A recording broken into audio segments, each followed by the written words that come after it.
اور اسی لیے لشکر ہونے کی وجہ سے 13 زبانوں کا جب میل ہوتا ہے تب ایک اردو زبان ہے۔ اس میں اردو کا، فارسی کا، عربی کا، تمام زبانوں کا میل پایا جاتا ہے۔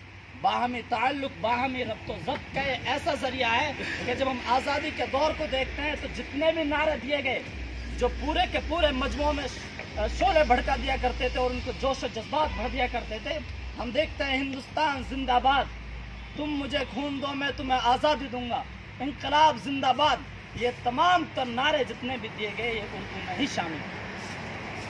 اردو ایک ایسی زبان ہے کہ جو تمام لوگ چاہ کر بھی اس کو دور نہیں کر سکتے ہیں۔ آج پورے ہندوستان میں ہم دیکھتے ہیں کہ پورے ہندوستان میں سب سے زیادہ جو اثر ہے معاشرے پر وہ ٹی وی کا ہوتا ہے، ٹیلی ویژن کا ہوتا ہے، اور ٹیلی ویژن میں ہم خاص طور سے سنیما گھروں سے منسلک ہوتا ہے جو معاشرے کی عکاسی کرتا ہے۔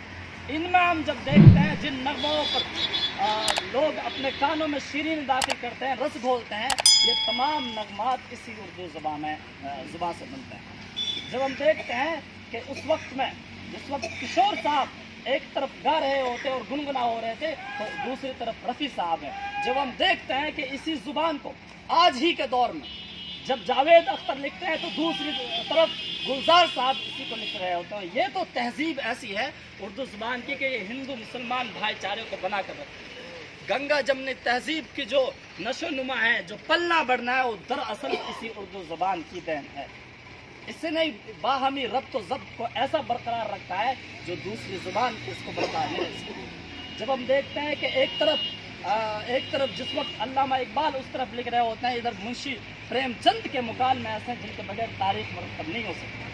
تمام جتنی بھی آپ نظر دوڑا لیجیے، تمام کے تمام اردو زبان کا جو مسئلہ ہے وہ بہت تابندہ ہے، درخشاں ہے، اور باوجود یہ کہ لوگوں نے یہ کوشش کی کہ اس کو ناپید کر دیا جائے، ختم کر دیا جائے، اس کے باوجود یہ زبان آج بھی ہمارے درمیان بولنے کا اہم وسیلہ ہے۔ تمام کے تمام لوگ جتنے بھی سنیما گھروں سے منسلک ہیں، جو اداکار ہیں، سب کے لیے ضروری ہوتا ہے کہ اردو تکلم کو اور اردو بول چال کو درست کرے، کیونکہ الفاظ و معانی کی شیرینی اور الفاظ و معانی کا طرز تکلم اسی زبان سے ٹوٹتا اور بہترین ہوتا ہے، اور یہ ان کی بدرج مجبوری اور ضرورت ہوتی ہے اور وہ لوگ اس کو سیکھتے ہیں۔ یہی وہ اردو زبان ہے جو پورے معاشرے میں رس گھول کر رکھتی ہے، جس کی دھمک پوری دنیا میں ہے اور پوری دنیا اس کو دیکھ رہی ہے، اور تمام دنیا میں اس کو بولنے والے ہیں۔ آج گلف میں اس کے جگہ جگہ پر آفیسز قائم ہیں اور وہاں پر مشاعرے منعقد کیے جاتے ہیں۔ یہ صرف اردو زبان ہی کے ساتھ خاص ہے، اور یہی ہندوستانی تہذیب ہے۔ تمام کے تمام لوگ اس کو صرف مذہبی اینگل دے دینا، وحدت کی زبان کہہ دینا کہ ایک ہی خاص مذہب کی زبان ہے، یہ اس کے ساتھ ناانصافی ہے، اس کے ساتھ ظلم ہے۔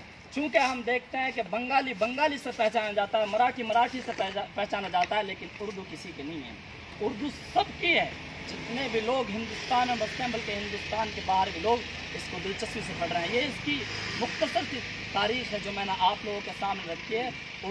اردو زبان کو سیکھنا، اس کے ذریعے جتنے بھی ہو سکتے ہیں صحافت کے تعلق سے اس کو سیکھنا، اس کو بولنا، یہ اس کو بچانے کی ایک اہم تحریک، اور میں مبارکباد دیتا ہوں تمام لوگوں کو جو اس بچاؤ تحریک سے جڑے ہوئے ہیں، چونکہ اردو زبان ہماری شناخت کو قائم رکھتی ہے، اردو زبان ہمارے تہذیب و تمدن کو قائم رکھتی ہے، اور خاص طور سے ہمارے میل ملاپ اور بھائی چارے قائم کرتی ہے۔